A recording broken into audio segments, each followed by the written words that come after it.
morning, guys. I'm Sam, aka Denali Daddy,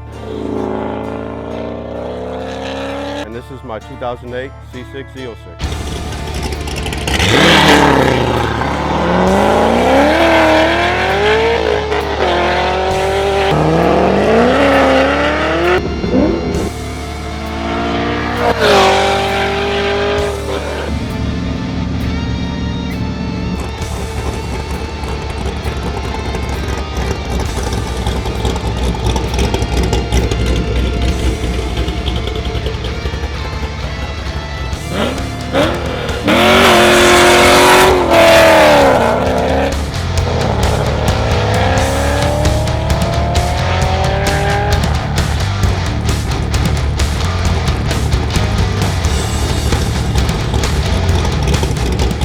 All right, so you might be thinking, where did this passion come from?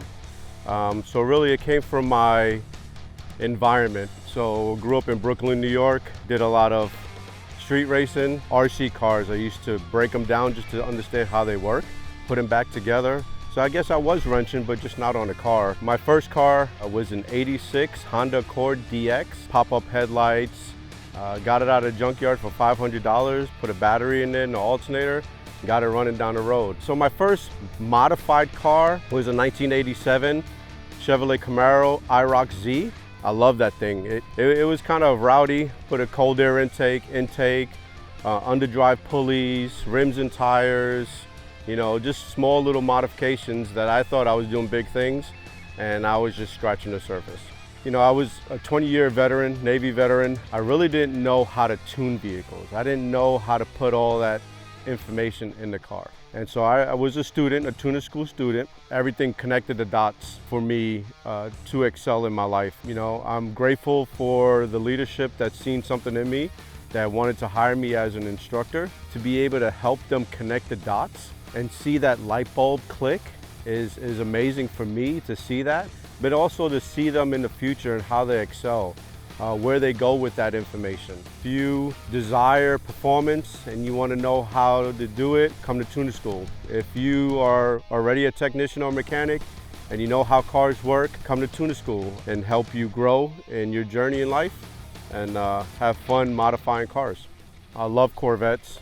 When I was younger, I thought the only people that owned Corvettes were older guys, but I'm older now, so I got a Corvette. I had a C3 in 1982. I really loved that thing, but it introduced me to other Corvette owners. And so I grew this passion over the years of, man, one day, I will have a ZO6.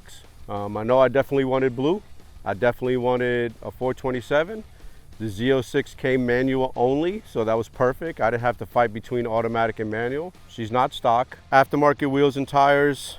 These are C7 ZO6 replicas. I got some Yokohama Advent Apexes. Corner a lot better than my previous tires. Carbon fiber rear lip, MGW short throw shifter, upgraded clutch, heads, cam, intake, cold air intake, flex fuel capability. At the moment, we're in the process of dynoing and tune it for E85. But when it was on gasoline, she's kicking about 609 conservative to the wheels. And on E, stand by for those numbers, taking guess 650 to 660 to the wheels. Two things that kind of are good memories in these cars. One, obviously, is the day I picked it up. Be able to have my wife with me while picking it up was like a plus. And the second was, I was autocrossing with Kenzie, and just being able to throw this car around and let it do its thing. If I was to upgrade or get something different, I would definitely shoot to try to get C6 ZR1, the Blue Devil. What do I think when I hear long may we drive? If I'm doing a build,